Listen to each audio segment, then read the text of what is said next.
Dans cette conclusion numéro 1, nous allons répondre à 3 questions concernant les synthèses.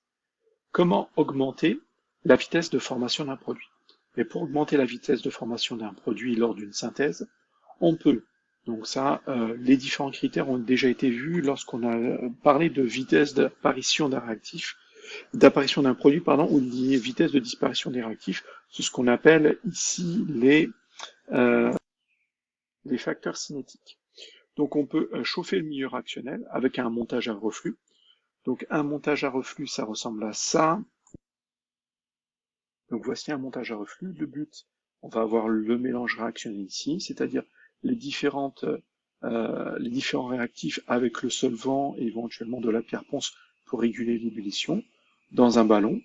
On met ça sur un chauffe-ballon qui est lui-même placé sur un support élévateur.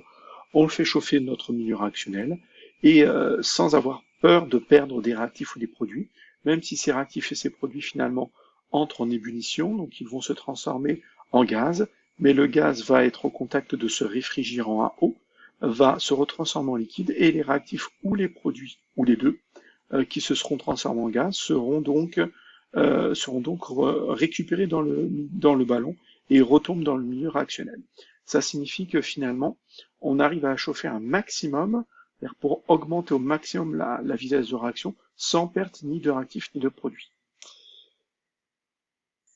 Ensuite, on peut utiliser un catalyseur, donc une espèce chimique qui ne participe pas à l'équation de la réaction, mais qui augmente, par sa présence, augmente la vitesse de réaction. Et on peut aussi augmenter la concentration des réactifs en solution. Donc si on augmente la concentration des réactifs, on sait que c'est un autre facteur cinétique et la vitesse de formation d'un produit va augmenter. Comment augmenter le rendement d'une synthèse?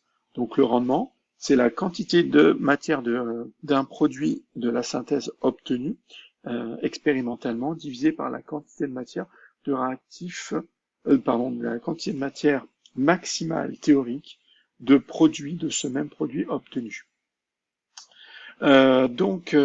Ici, pour déplacer le rendement de la réaction, finalement, qu'est-ce qu'on va faire? On va introduire un des réactifs en excès et où on va éliminer l'un des produits au cours de la synthèse. Donc ce sont deux techniques qui vont permettre finalement de déséquilibrer la réaction. Ça veut dire quoi? Ça veut dire que lorsqu'on a une réaction équilibrée, donc un rendement quand on n'a pas un rendement de 100%, et donc on a finalement une réaction qui est non totale, on a donc un équilibre, c'est-à-dire que les réactifs forment les produits, mais les produits forment en même temps les réactifs. Il y a donc cet équilibre qui se forme. Pour pouvoir déplacer cet équilibre, on a une action. C'est créer un déséquilibre, justement. Avec un fort excès de réactifs, l'équilibre, on va avoir tendance à consommer l'équilibre, on va se déplacer pour consommer l'excès de réactifs. Ou alors, quand on élimine un produit, la réaction va se faire pour compenser l'élimination de ce produit. Donc, ces deux finalement, ces deux méthodes que l'on a, soit introduire un des réactifs en excès ou éliminer l'un des produits, ce sont les deux techniques qui vont nous permettre de déplacer l'équilibre et donc d'augmenter la quantité de matière théorique, pardon, pas théorique, mais expérimentale obtenue. Là, je vous mets entre parenthèses le DIN-STAR, donc introduire un des réactifs en excès, il n'y a pas de souci, et c'est en plus cohérent avec au moins l'un des facteurs cinétiques ici au-dessus, pour augmenter la vitesse de formation d'un produit. Et comment faire pour éliminer au cours d'une synthèse l'un des produits, là, c'est pas évident. Il va falloir utiliser un mode expérimental, un protocole expérimental particulier. C'est ça un DIN Stark. Un DIN Stark, c'est cette petite verrie que l'on va placer au-dessus de notre chauffage à reflux. Donc, si je le mets au sein de mon système à reflux, donc on effectue un chauffage à reflux. Les vapeurs de réactifs et de produits peuvent arriver ici. Et on a bien sûr choisi ici le fait que c'est un produit un ou des produits qui vont arriver ici.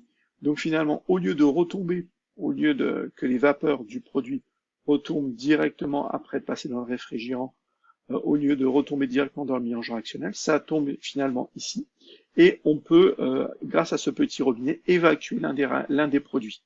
Et donc, ça nous permet, en même temps que le produit est réalisé, de le séparer déjà, de l'isoler et de l'éliminer du mélange réactionnel pour que finalement la réaction continue à se faire en créant ce déséquilibre, en éliminant l'un ou les produits que l'on a obtenus. Ensuite, quelles sont les caractéristiques d'une synthèse éco-responsable? Donc là, on va vers ce qu'on appelle la chimie verte, c'est-à-dire que de plus en plus d'industriels, de plus en plus de chimistes ont à cœur de faire donc, cette chimie verte, c'est-à-dire cette chimie éco-responsable. Et quelles sont donc les caractéristiques de d'une synthèse si elle est éco-responsable? Eh ben, concernant les matières premières, ben, il faut limiter les quantités. C'est-à-dire que si on travaille avec une réaction non totale, finalement, on va utiliser des grosses quantités et une partie de ces quantités ne seront inutilisées. Donc c'est absolument ce qu'il faut éviter. Il va falloir produire autrement, synthétiser le produit autrement. Donc limiter les quantités des matières premières, utiliser des espèces chimiques peu dangereuses pour l'homme et pour la nature, c'est évident. Et bien sûr, des matières premières renouvelables. Ça veut dire que le but n'est pas d'épuiser les ressources sur Terre, mais d'utiliser des matières premières qui finalement se renouvellent et donc sont en quantité qu'on pourrait dire quasiment illimitée. Ensuite, au niveau de l'énergie, bien sûr, il faut limiter les dépenses, mais là, tous les industriels ont pour but de limiter les dépenses énergétiques. Donc ça fait partie autant d'une synthèse éco-responsable qu'une synthèse, je dirais, rentable pour une entreprise. Limiter les dépenses énergétiques, c'est important.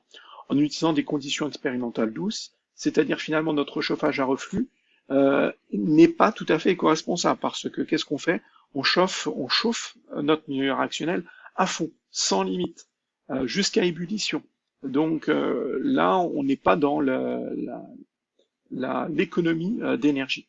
Donc il faudrait peut-être chauffer moins fort, conserver le chauffage à reflux pour éviter toute perte, parce qu'on peut avoir une évaporation accentuée même à 30-40 degrés. Utiliser des catalyseurs, bien sûr, si ces catalyseurs sont à la fois non toxiques, non dangereuses et renouvelables, et travailler, comme on l'a dit, à faible température. Ensuite, le solvant. Le solvant, c'est la plupart du temps, c'est l'eau.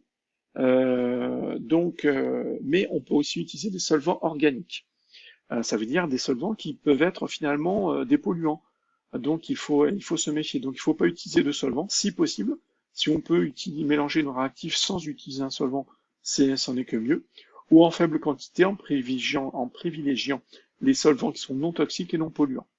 Ensuite, quand on peut se dire, on peut utiliser comme solvant l'eau, et ensuite après, on rejette l'eau. Le problème, c'est que cette eau, elle peut conserver ce solvant, peut conserver des traces de réactifs et de produits, et donc finalement, cette eau peut être polluée. Donc les solvants, même si c'est l'eau, il va falloir en limiter les quantités, les retraiter, et donc, ou alors en amont, utiliser des matières premières, des réactifs et des produits qui sont finalement peu dangereux, renouvelables et peu dangereux pour l'environnement, ou pas dangereux du tout, pour que finalement notre solvant, on puisse le rejeter, si c'est l'eau, le rejeter sans aucune pollution.